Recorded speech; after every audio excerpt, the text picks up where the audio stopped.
Hi everyone, how's everybody doing? So, a small video on what all need, on the expenses of Interceptor after covering or after, clocking 7,000 kilometers. So, I'm going to keep this video short and I'm going to simply start. So, the first point is you need to take care of the front disc pads. My front disc pads were worn out at 7,000 kilometers. That's the first thing. It costed me 2,000 rupees and 100 rupees labor because the company failed to give me the disc pads as a counter sale. So they were not giving it to me as on the sale part. They said that you'll have to deposit the bike. I mean, you have to bring the bike to the service center and then we will change the pads, but we don't have the parts for counter sale. Ah, it's very irritating. Why? Because I like to do the things myself. I hate, the way the service center guys, manage the bikes. They don't have even proper tools. So the first thing is the dispatch. Guys, make sure that anyone who's traveling much or who has clocked 7,000 or is about to clock, please go through a complete checkup of the bike. The second is the rear tire. My rear tire is almost finished. I think 1 mm of the tire tread is left. So it needs to be replaced. It doesn't have that much of tread left. Then the third thing, and okay, the cost of the rear tire is around. I checked it online on the Pirelli website. I could find the cost was around 6,500. 6,500, or I guess it was 7,000. It was ranging between this. Then coming to the third point is the rear brake oil, the brake oil. So when I opened the reservoir cap, I could see that the yellow color oil had turned into black. Not entirely dark black, but it was slightly black, and I think it's time for me to either I can run around 500 or 1,000 kilometers when it needs replacement. So it's better off I should get it done, when I'm getting everything serviced. Then the fourth thing you need to check is your air filter. My air filter was completely clogged at 6,500 kilometers. It was brown. It was brown in color from inside, so it wasn't giving me that performance. So you guys have to take care of that. Okay. Air filter costed me around 500 bucks. Then you need to make sure that your engine oil needs to be replaced at 7,500. My engine oil has turned black, and the Royal Enfield liquid gun oil that they put in the Interceptor, they claim it's going to run for 10,000 kilometer. That's bullshit. There is no chance that engine oil is going to run till 10,000. It's better off that I should replace it at 7,000 only. This time I'm planning to switch to Motul, fully synthetic oil. I'm going to keep the grade same. And engine oil is required 3.1 liters. So 3 liters and additional 100 ml. And that could go up to 10,000 easily. The fully synthetic Motul oil has that capability. It can definitely take 10,000 kilometers of run.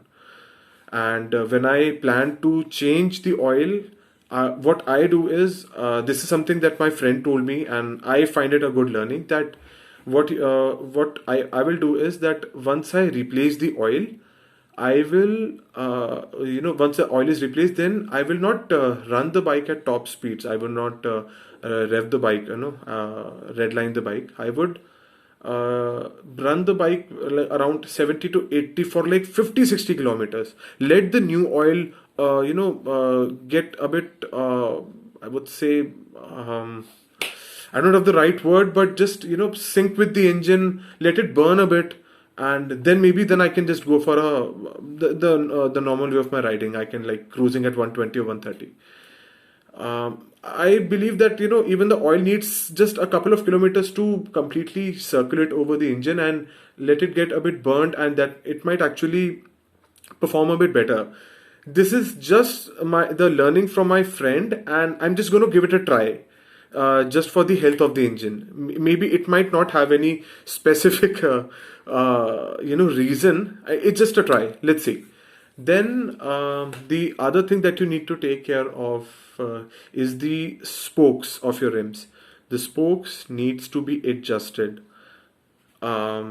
I'm sorry, guys. This is just a normal video. I've not shown how to tighten the spokes, because changing the brake fluids, tightening of the spokes, changing of the engine oil, there are ample of videos. But if you really want me to still, make a video on the entire service of the bike, I will do that. So you have to make sure that you're checking the spokes, because the spokes also, because the terrains here are really bad. So you need to have a proper check on these spokes. And yes, when I checked the spokes, there were many spokes which were loose, and I had to tighten them up. Other than that, I think everything is fine. The front brake fluid is okay in color, and the front tire is also fine. The front rim also didn't require any tightening of spokes.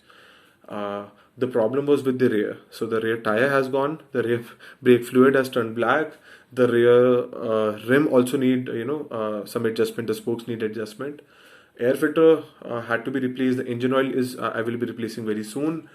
And yes, other thing that is left is spark plugs. You can have a quick check on these spark plugs, though I couldn't find any much carbon deposits on the spark plug, but still you can just clean it off using a sandpaper just to maintain the performance.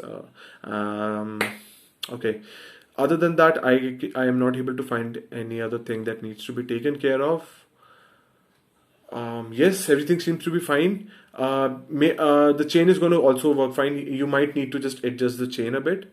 And the process that I use to clean the chain is I simply spray diesel. I wipe off the gunk. Again, I spray some diesel. Again, I wipe off the gunk. When the chain is entirely clean, I will take my bike for a 3 to 4 kilometers of ride. All the remaining diesel is dispensed out, and then I lube up the chain. So initially I used engine oil. That was a pathetic way to lube up the chain. Why? Because all of the engine oil would dispense on the rim, and my chain would run dry after 150 kilometers. Then I started using a Motul chain lube. It's very good. It is always recommended because it is a bit. It's not that very much in liquid form. It's like it's when you spray the chain lube, it is in liquid form. Then it turns into very sticky mesh. So it is not easily dispensed out from the chain. Your chain is very much well lubed up. But the can costs like $500, and the chain lube cans are just finishes like this. So I came up with another very great option recommended by my friend, using gear oil with a viscosity of 90 W. So you can use the viscosity between 90 to 100, and you might able to get 140, but I'm not able to find it. I could easily find 90 W online. Guys, my friend is using it. He clearly told me that I have used, I've lubed up my chain using gear oil. I've run around, he has clocked around 500 kilometers. The chain was still lubed up. I could see that. And I'm definitely going to try this method. I think that's going to be a really great thing. I think for all the bikers, it's going to be a great thing for everyone. So that's about it, guys. I think nothing much is left to share now. And yes, I would be coming up with another video very soon, because something happened with my bike. My disc plate was bent and it started rubbing off on the caliper, and my disc got much damaged from the inside, so from the other end. And then I will share how I exactly repaired the disc plate. So thank you so much, guys, for watching this video. And at last I would say that ride safe, be safe, and take care. Bye.